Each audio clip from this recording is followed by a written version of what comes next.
Out front now, Professor of Preventative Medicine at Vanderbilt University, Dr. William Schaffner, Hillary Clinton supporter Karine Jean-Pierre, Donald Trump supporter and the former Lieutenant Governor of New York, Betsy McCoy, and the executive editor of CNN Politics, Mark Preston. Lieutenant Governor, let me start with you. Trump has not put out the detailed numbers. He says he's going to do so this week, all right? So whether he does or doesn't, right now all we have is that doctor letter that was written in 5 minutes. And he now says he's going to go on with Dr. Oz and do this interview.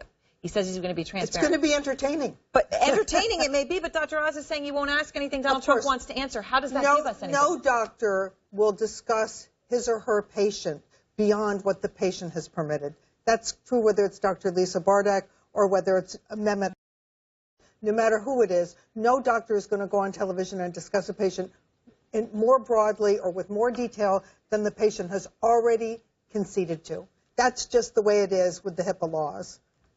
Okay, so then should he, Mark, be doing an interview with someone who would then ask journalistic questions? I mean, this isn't going to give a perception of transparency when Trump doesn't answer what Trump doesn't want to answer. Right. Let's just go back 8 years when John McCain, who was a cancer survivor, who suffered under really bad duress, right, as a POW, opened up all his records, made his doctor available to journalists such as Sanjay Gupta, and allowed them to have a discussion about what his health was. Really set a high bar, and a bar, quite frankly, that Hillary Clinton and Donald Trump should really aspire to.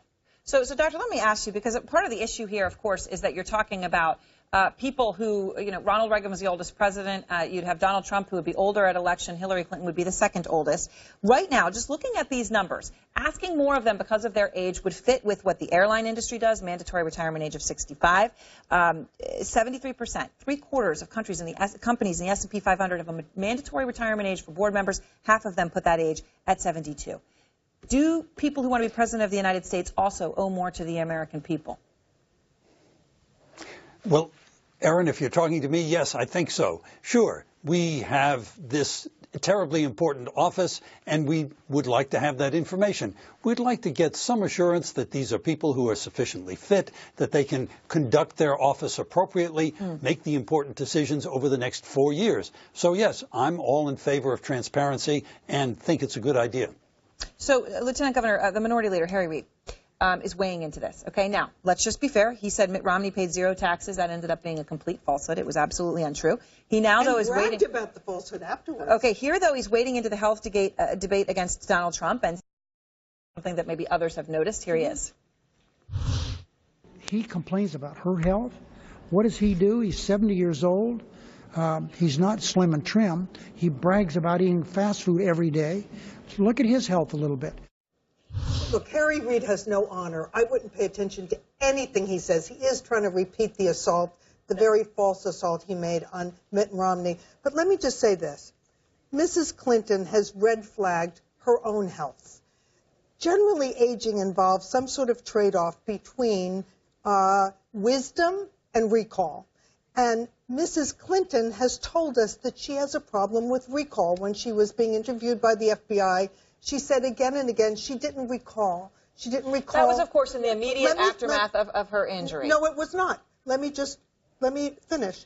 She told them this year that she did not recall ever having been briefed on how to protect classified information.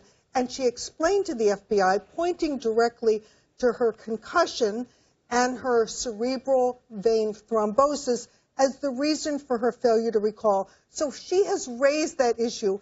A commander-in-chief needs both wisdom and recall. It can't be a trade-off. Here are the facts. Here's where we are today. Hillary Clinton has put out a, pretty comprehensive 2-page medical report. Last night, Sanjay Gupta was able to list out the medications that she's taking. Why? Because she has this detailed medical report.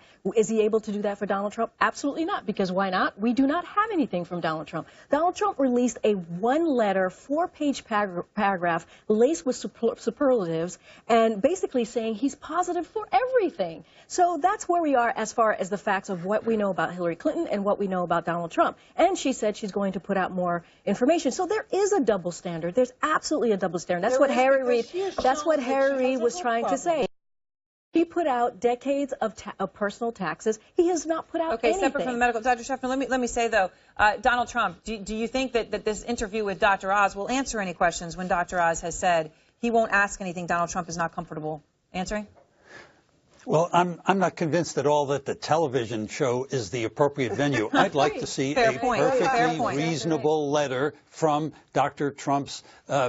Trump's physician that goes into some detail about his recent physical examination, laboratory evaluation, and the like. And I'd like that because it's a more professional way to communicate.